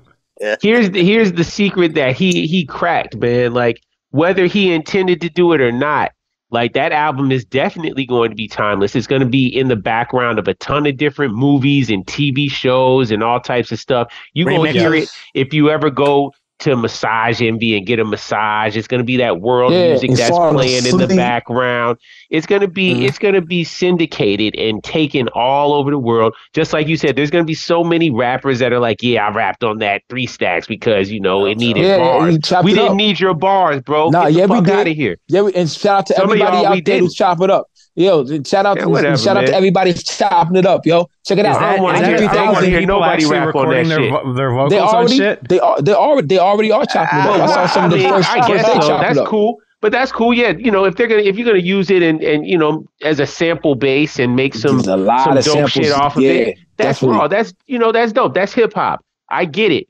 That's cool. But respectfully, man, do something else, man. Fuck y'all. Get some real bar. Put your bars on some other shit. You know what I mean? If you make a real beat off of it, I feel like you shook their hand right before slapping them. If DJ Premier make an ill ass beat off of Andre 3000 flute song, then I take back everything I said. I went if and Wavy the God make an ill ass beat, I take back everything I said. I went on Wavy the God shit and he talked about it a little bit. Oh, it dropped already? I said, yeah, yo, go loop it up and put somebody on it, make an album on the shit. Did you know that Andre 3000 played the flute on what's that song for Mask Future? Off? Yeah, Future Mask Off. I didn't know that. I didn't know that. Yeah, but that's a sample. I thought that was a joke. I didn't think he really did that. I saw a video. Oh, okay. I thought I saw a video. Yeah, that's a joke. I saw the video. I thought I saw the video. Ah, man. I thought it was real. Yeah, that's gotta be a joke. That's a joke. He ain't play that. Have you heard his flute stylings on the album? He wasn't making those. Yeah, and I fell asleep. Type of arrangements. And that album needed more flute. You asked me, what was missing for the album? More flute. Yeah, you're right. It just had a bunch of sounds and tonal tones, and then occasionally it would be like, and you'd be like, oh, man, what the fuck? He's hanging out with look, I'm trying to tell you, he gonna win a Grammy off of that album too. Watch, he's gonna win a world music. He's gonna win a world music Grammy off of that shit. And people are going to honor it like, yo, I can't believe it. Andre 3000. You're going to have all these old head, and I say old head in the most disrespectful term ever because people who are going to think like this, you're an old head and you suck. They're going to come out of the woodwork and be like, yeah, man, see, you can't be riding around listening to all that rippity rap and blah, blah, blah all the time, man. You got to turn this on. I can tell you don't have your chakras right and blah. Man, shut up. Let me turn on this this Rome Streets real quick, man. I ain't listening to you. Fuck out of here, man. I don't care if you are a landlord and you have land. That don't mean nothing, man. I'm out here struggling and grinding still, bitch. I don't want to fucking listen to no chakra music. Yeah. But I digress. I'm sorry. Unless I'm going to sleep. I'm going to sleep. I turned it on. I fell asleep. I was like, damn, I didn't make even like the song 3. The song's like 9 minutes though. They super long. Oh yeah. I was playing it in the car with my son, man, and my son, he was kind of tranquil and calm, so that was cool. That was a plus. But I could tell, when I turned it on and me and the wife were in the car, she was like, "Yo, you got to turn this off. This ain't it." Yeah. Yeah. Well. Hey, but so you did the art for the Right Way for Dummies? Yep. Come on, man. Spencer, such a cool concept. Yeah. What haven't you done, man? Definitely, Shit, man. let's talk about that, man. Hundreds. Yeah, we can go down the shit right now. Yeah, name the top 5 that you want to work with? That's what I say. Yeah, I mean, so the Estinac Papitas. Yeah, Papitas, great cover. Papitas, great project. The Reject on steroids, which we said. Ty Farris, no cosign, just cocaine, volume 1, the re art. Mm-hmm. That one was really fire. 38 Special.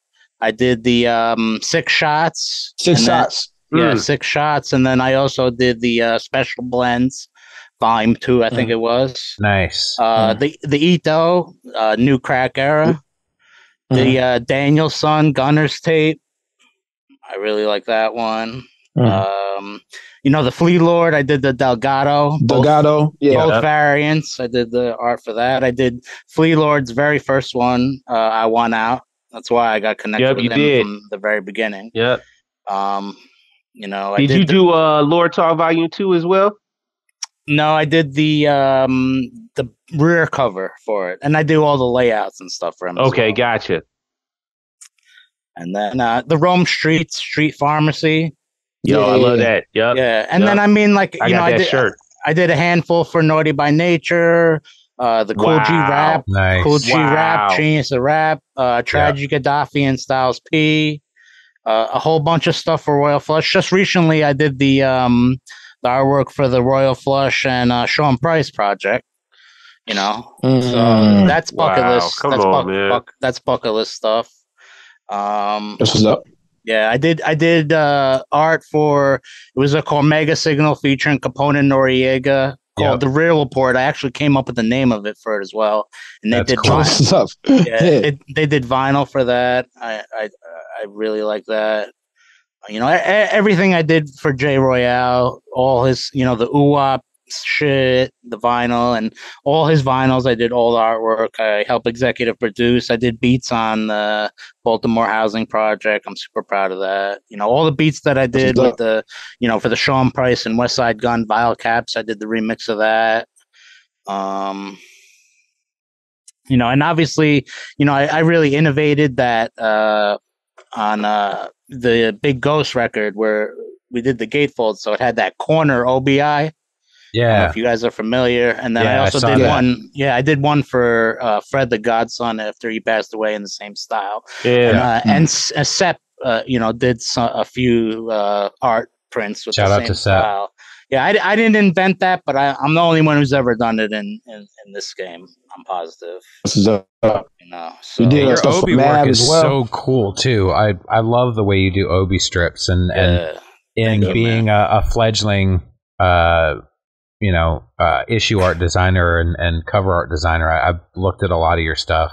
Thank you, man. I just try to innovate and just keep it clean. And I put my 20,000 hours in at this point, at least. Oh yeah. So, I was curious because you started with an engineering background and obviously had a love for the culture.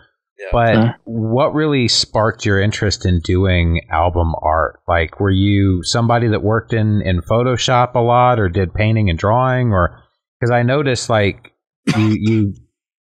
you're prolific. You have so much work out there. Was that something you were always interested in? So I guess I'll keep it brief. But the way I started was in high school, I excelled in all the classes. I took AP studio art and stuff. So I've always been art inclined. What's AP? What's AP studio? What's that? It's like the highest. It's the hardest fucking class in high school.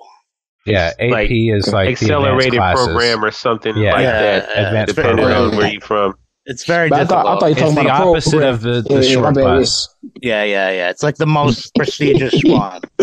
And so I did that, and then I also did video editing in there because I just didn't know what I wanted to do.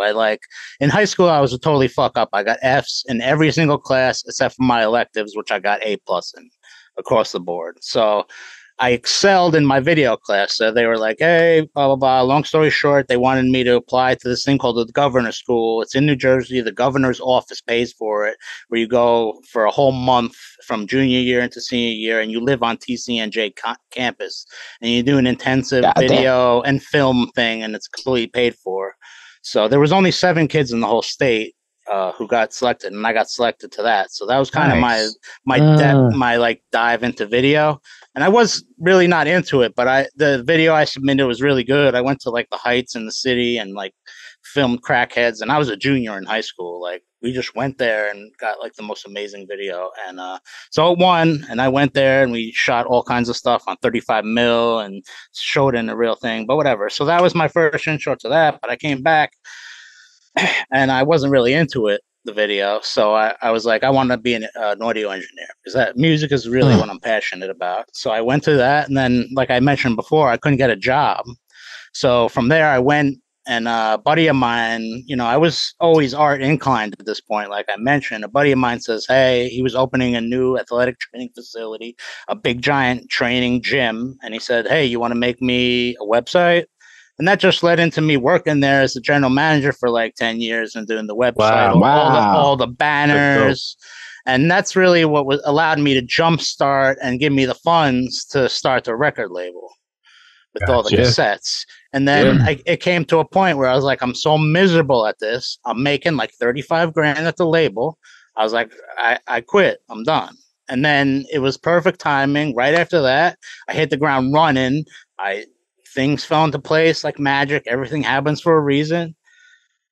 I was at the Def Jam office through Sean Strange. Shout to him. And shout out Sean Strange. Hell yeah. Mm-hmm. So then, next 2 weeks, I'm going on tour with Eric through Europe and helping manage a tour and video and the whole thing. And then, we kind of went through some of the rest of it. So yeah, but it just happened with me reaching out to guys who I wanted to work with, I want to.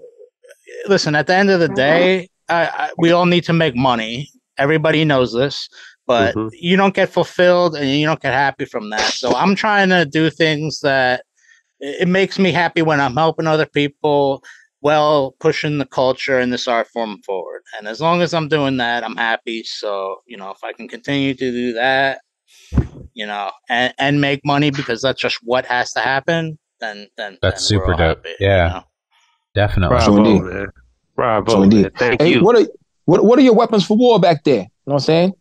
Weapons for war to make the beats. What you got back there? I see. I got crazy. So I just recently got into modular synthesizers, which is like about as nerdy as you can possibly get. Yeah, they're pretty dope. They're so much fun. It doesn't make any noise unless you like actually plug wires in and like route the whole fucking thing. It's super nerdy, but I'm really into the MPC. I collect samplers. I have a vintage and Sonic EPS.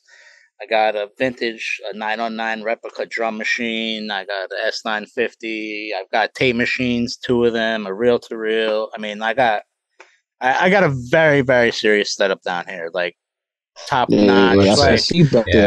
I've been putting it together for almost 2 decades now, building my dream setup to like.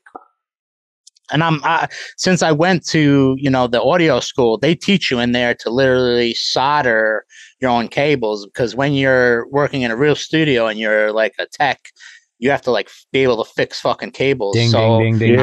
I saved a fucking fortune, and I just bought a gigantic spool of gold wire and all the gold connectors, and I hand wired every wire in here. And it took me like a solid month, but now it's set up, it works perfectly, and it saved me a fortune. So, it was all worth it.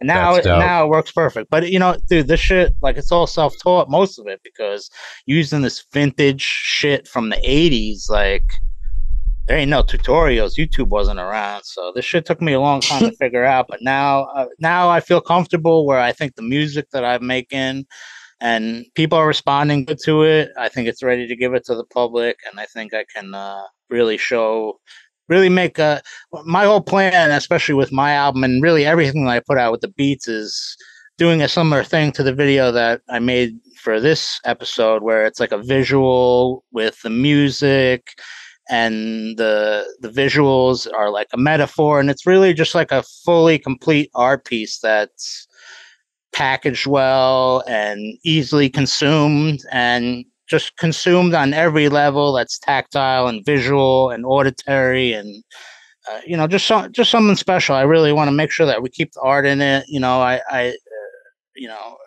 That's why I love West Side Gun. Let's keep the art in it.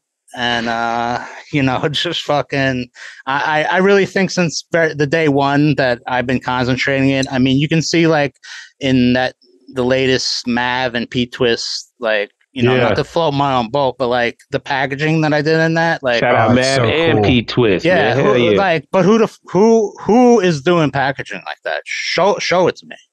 No one's doing that. Like, I don't mean to be cocky or anything, but like, step your game up. Like, who's doing it better than me? Nobody. And if you are, you took your ideas from me, like most of these guys. Shout to Bars Over BS, Ty Farris, that's my man. I work with him definitely.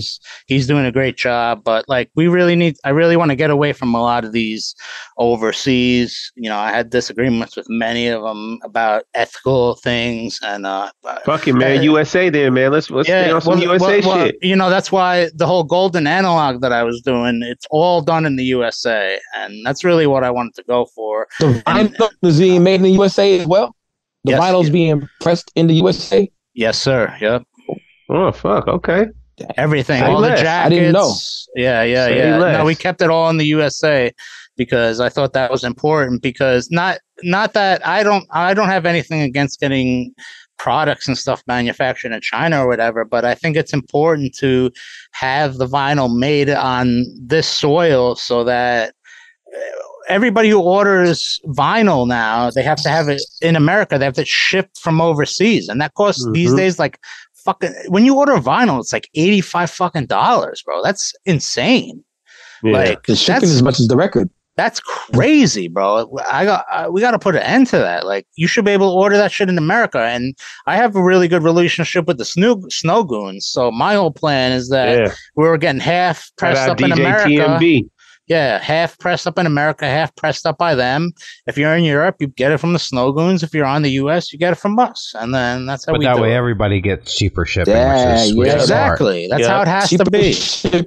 Guys like Future Wave and shit. Like, shout out to Future Wave. Shout out Future Wave. Hell yeah. Canada. Yeah, he does that. He gets like vinyl digital and stuff. I work with him quite often. And, he does that. And that's a smart way to do it, And obviously, the one thing, just we're on the subject, that I really frown upon, that I think is, it's really taking advantage of the customer, and I don't want to, but like Alchemist and stuff does it too, and they're like, they do this drop, and they're like, yeah, it's only coming out in this drop only, and then like 2 weeks later, they have like a whole nother fucking drop, and it's like, yo, just like be upfront with it. It's like nothing is limited anymore. And it's like, but you're acting like it is limited, and it's really not. It's like, I just don't like it. It feels like they're really milking it. It's like, in my opinion, I don't even like having the limited edition shit anymore. Like, I keep telling Jay Royale, I'm like, dude,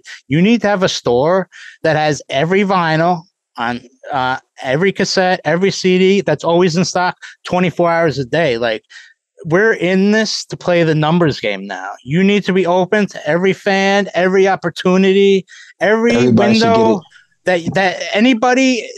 There should be no roadblocks to anybody getting your content, because nobody is jumping through hoops to like get to your fucking Bandcamp to buy this shit. I'm just sorry. Like, most fans are not willing to do that. If you're not on Spotify, you do not exist to 90% of all people who consume music, and that's just a fact. That's just a fact.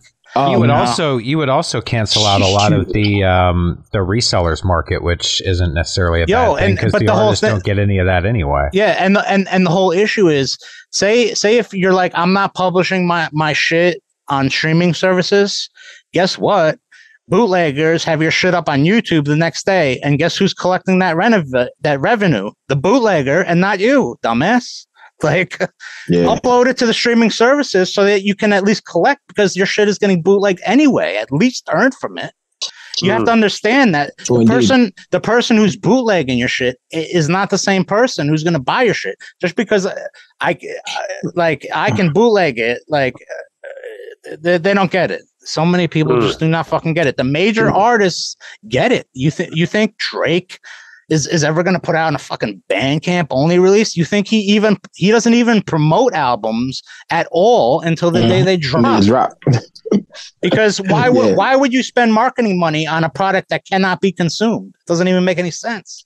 Wow. So you don't believe in a rollout. You don't believe in that whole approach. It makes absolutely no fucking sense. I agree with that. I'm also not a fan of that either. Like I like to maybe do one post or something, generate some buzz. Like, hey, I got something coming. An announcement, and then that's it.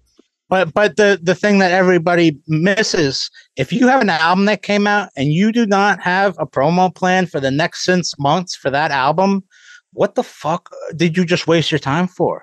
You have a whole album. Every single track on that should be treated as a single. It should have a lyric video, a little 10-second clips of a music type video. Like, how stretch that out. That content can be new to you have to treat everybody as a brand new fan who's never seen your music ever again. All your music is brand new to them.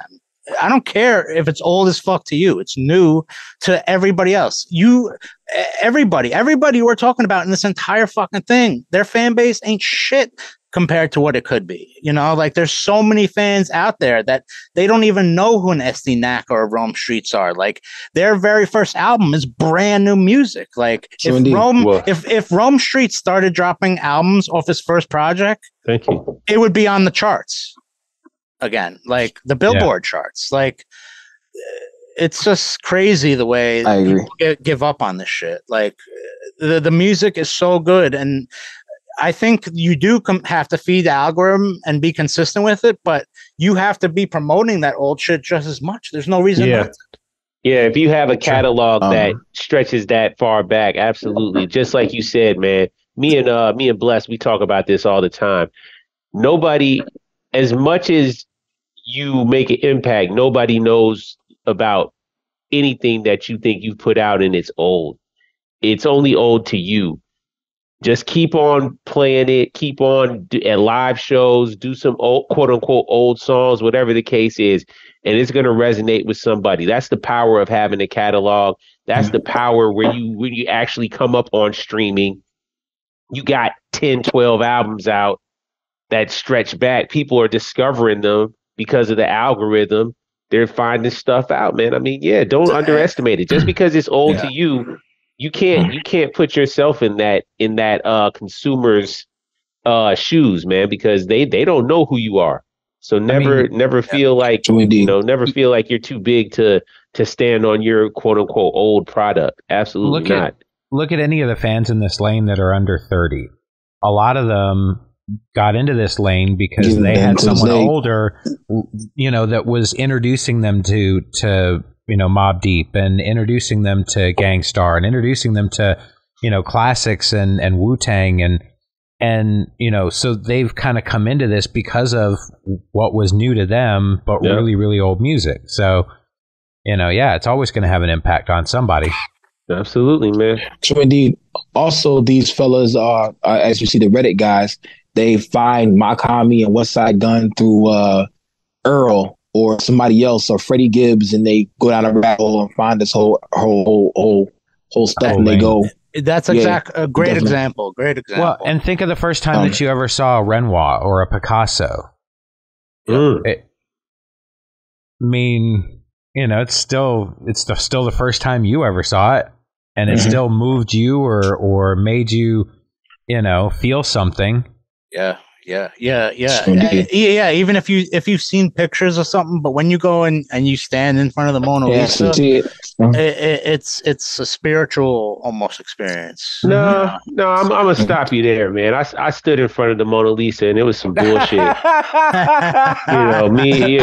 Me, my brother, my wife, his wife, we were all out there, man, and it was a crowded tourist attraction. You can only stand there for like 2 seconds or 35 seconds if I'm being real. It's small. It's behind a plexiglass thing. Yeah, man. There was a lot of other dope shit in the Louvre was like, oh yeah, this is amazing. This is art. But yeah, the Mona Lisa, overrated. Well, but I digress. No, I agree. I that's one thing I really was so upset about with the whole artwork for the West Side Gun stuff, where it's like you have Caravaggio paintings, and I understand it's talking about Virgil. Rest in peace, Virgil. I love Virgil. And he worked on the artwork, but it's like a Mona Lisa. Like this is supposed to be like, I don't know. They had such a focus on like the art, and I was like so into it, and it's like what motivates me to get to be what I am now in the game. Like I got into the game because like I was inspired by that shit, and it's just like I don't know. I'm just a little disappointed, So indeed. Let me go back real quick. What you said about the selling out your catalog. Your catalog should be available 24 hours to your fans. Jay Royale actually did say that. I didn't know it came from you. He said that on the Desk of Low interview. Shout out to Low from Desk of Low. Yeah. So that that definitely. It has to be. I understand the limited drops. Yeah. I understand the limited drops by here, but also understand having copies available for fans who actually want the music. Yeah, and it's like so important. Like I keep, I'm just telling Jay talking about Jay because he's my brother, so he won't mind. But like. He does, and I'm the same way. Like I would say 95% of my business is ran through my Instagram DM, and the other came from my Instagram DM, and I just happen to have their cell number now, so I do it through text. But like same thing with Jay. So I was like, dude, like I'm telling you, and this is with anybody, if you post once a day for the next 365 days, a new piece of good content. It doesn't have to be anything crazy. It can be like 15 seconds long. You're gonna have 10,000 more followers. And if you just do the math, a certain percentage of those are going to convert to customers. And that's all there is to it. And it's like the time spent, it's like, dude, like imagine you spent the next 3 years doing that. And then you now have 100,000 followers. Like you think you're not going to convert. You'll get 1,000 of them at least that are going to spend some money. Yeah. And that's 1,000. Like that's like where you're a millionaire. You're making $1 million. Full circle. Here we go. That's like what are we doing? Like what are we doing? Like let's do it, man. And it's just like I'm always on his butt to really like form a really solid team, but we'll see. So it's always hard to, there's a lot of egos with every rapper, and I don't blame him. He's a fucking genius. Like I work with him on everything very closely, and when he like has an idea with music, I wouldn't even dare like comment on it, But yeah, I see this motherfucker. I that's one of my problems. I can make good content. I just don't be doing it, yo. You have to, especially like make amazing content. Yeah, but like Luki, you're the same with Jay Royale. He is Baltimore to the fucking brim. Like he is such a character. Like everybody has seen him. Like he is the essence of Baltimore. Like the whole world would be watching him. He could be eating out of a fucking styrofoam plate. Yeah. On the sidewalk, and motherfuckers love that shit, bro. It's anything. Like it doesn't have to be thought out. Like that's what I'm telling them. Like people love you, bro. Like they just want to see you. They want to connect. Mm-hmm. We're in a different space, and I don't like it. That's why I really shut down the label too, because I hated all these fans who thought they were like so fucking entitled, and they were like think that they have like an influence on the fucking culture, and they have a say in the shit. It's like. At the end of the day, like the artists, us as artists, we dictate what you like, and I love the fans. I'm not trying to hate on them, but it's, it's just like, we dictate that shit, I understand. Definitely. it's kind of like selling furniture. You know what I'm saying though too? Is like if you ain't selling furniture, you ain't making no money with the commission. But you monetize, and if you monetize YouTube and all that stuff, even the people that don't like you, you're making money off of. You know what I'm saying? And that's a crazy world. Some people do actually. That's why I stopped doing the Whack Wednesday, Wednesday. Another reason why, because people were tuning in to see something I didn't like or didn't love, and I was putting more energy into stuff I didn't love. But yo, low key, it's time to level up. You know what I'm saying? Fuck it. I'm gonna probably bring it back again. You know what I'm saying? I just gotta keep on doing it. Yeah, I always thought about doing like under a big ghost style, like Alias, where you're like, it's a column under some alias, and all you do is hate on fucking albums. Creatively, though. That's why Big Ghost killed it, because it was so creative. It's like a joke. It's not like really hating. It's just fun. Yeah. Oh, no. He absolutely, genuinely hates Drake. That's a fact. Oh, yeah. Yes, he does. That's a fact. 100%. I like Drake. Hey, like I said, I can listen to him. I'm not. Yeah, he ain't in my daily. I don't listen, but I don't play him. Yeah, I don't. I'm indifferent. I think he can rap. I think he can rap, but some of the stuff he says, he has great writers. To me sometimes. Yeah, he has great writers. Absolutely. Yeah, I'm not talking about. He's a very talented performer. I'm not talking about the writing. I think, I'm talking about the writing. I'm talking about he can actually flow. Yeah, but I don't like his voice. Very talented performer. I don't like his Absolutely. face. Yeah, I don't like his face. I don't like what he. Yeah, I don't like none of that shit. Yeah, I don't like. Yeah, I don't like. Yeah, if I see him, I'll shoot the fair one. I'm joking. Big up Drake. He likes everything I like. Yeah, but he likes everything. He's a dick rider. Yeah. Oh man. Whoever's the hot basketball, whoever the hot basketball team is, he likes. Whoever the hot soccer team is, he likes.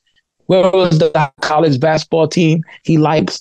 So he's gonna gravitate, but that's because he's able to move in them circles. You know what I'm saying? Because he has the money, he has the influence. So Kentucky's doing well. He's gonna be at Kentucky University shooting basketball with those guys. Barcelona, he's gonna go over there with Iniesta. Don't you think that's kind of smart marketing, though? Chelsea.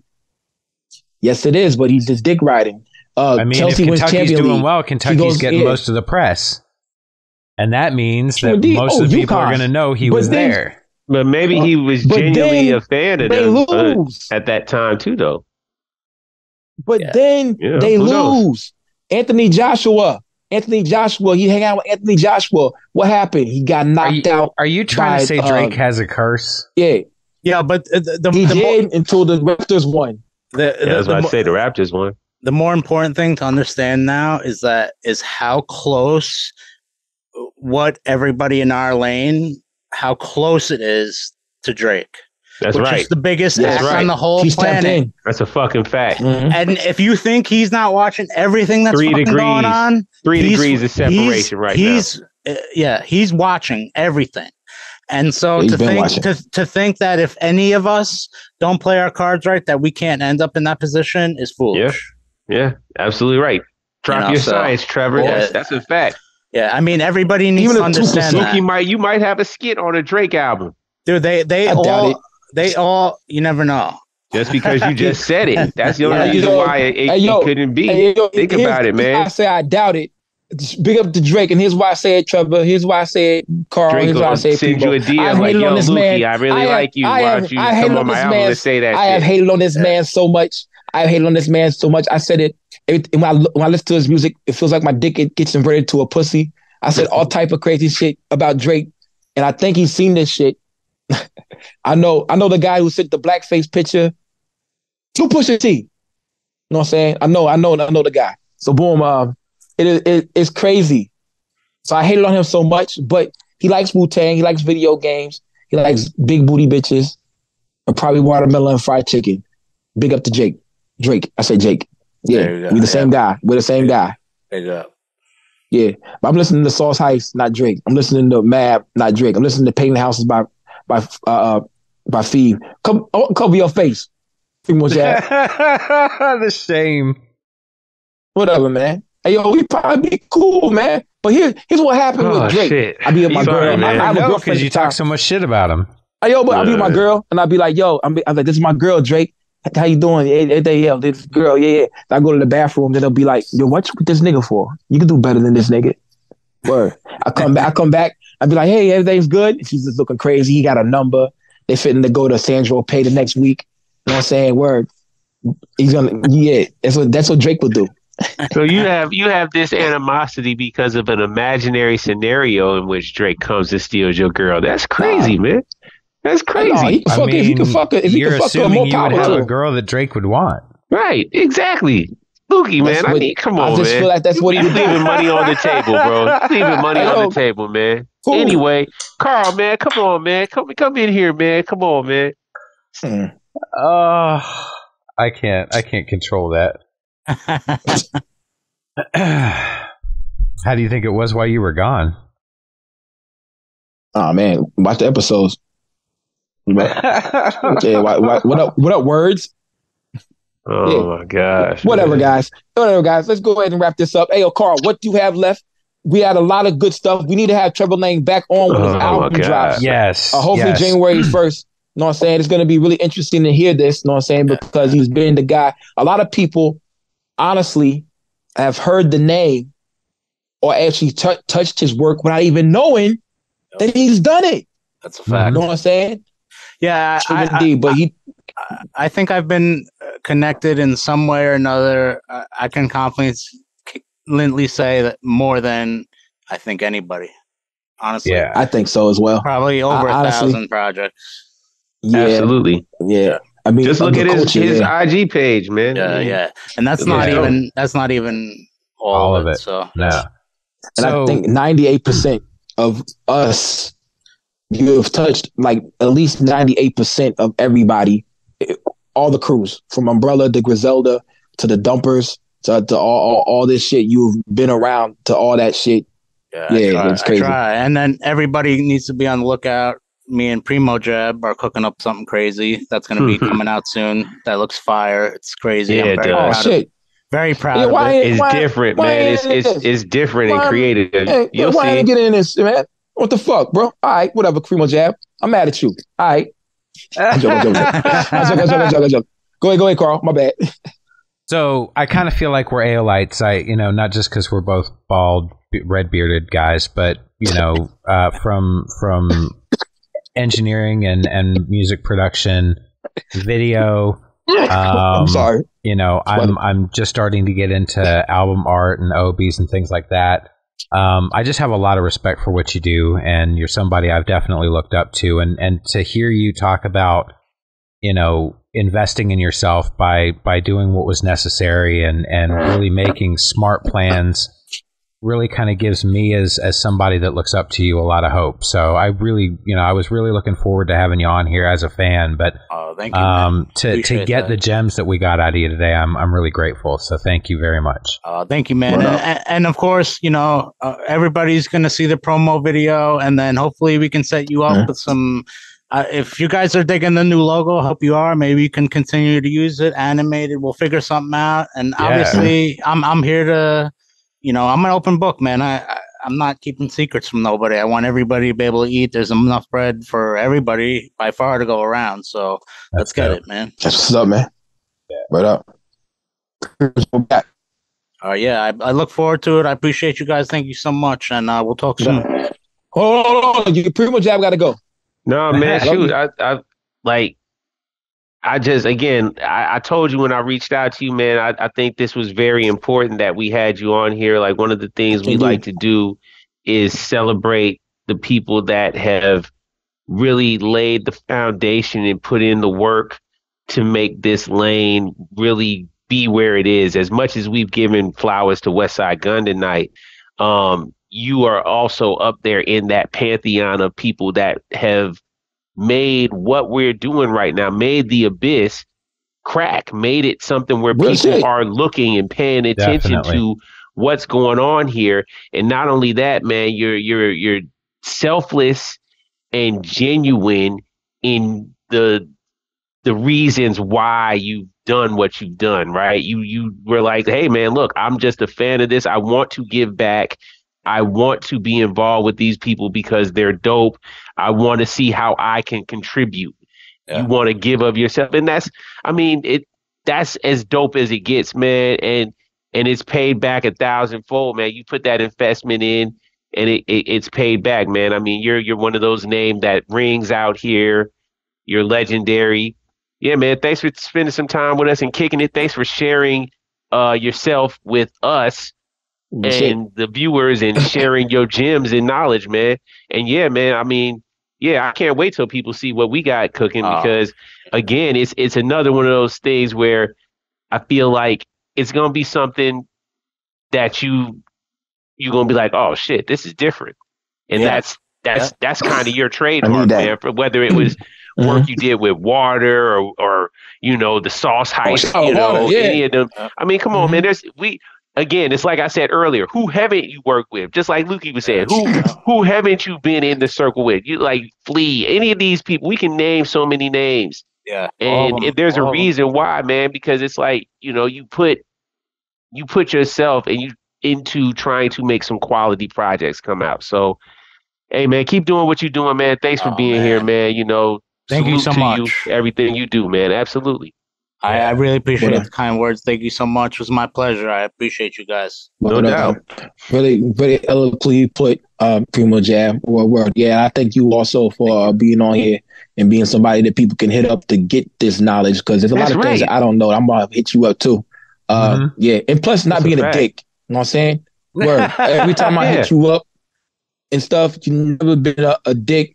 I know I hit you up a long time ago on my old profile before I got deleted and shit, but you always been a good dude, and your name goes around, and there's nothing bad about Trevor Lang. Trevor Lang's a good dude, and he's getting cracking. He's getting it cracking, bro. I'm here because I want to support you guys. Lukey, we talked back in the day about working on projects. That the DM is always open, bro. Let's do it. Everybody, we're gonna work. So let's send me some changes to that video that you guys might want to add. We can use that for the promo. If we need thumbnails, you let me know, and we'll get this going. Definitely, that's awesome, man. And it's awesome that it just also shows if you love something and you teach yourself it, you can be a master. And this man right here is a master right here, man. He is a mastermind. A master at his craft, man. It's just wonderful to hear shit like that. You can do anything. You know what I'm saying? If you practice. Everybody can. Except go to the NBA at 40. I'm not making the NBA at 40. These knees ain't doing shit. This has been episode 119. No, 118. I did it on purpose. I did it on purpose. Again. You didn't let me do it. 118 of the Abyss Podcast with Trevor Lang, Primo Jab, and Carl. White Monk. Thank you, guys. See y'all next week. Wow. He said it.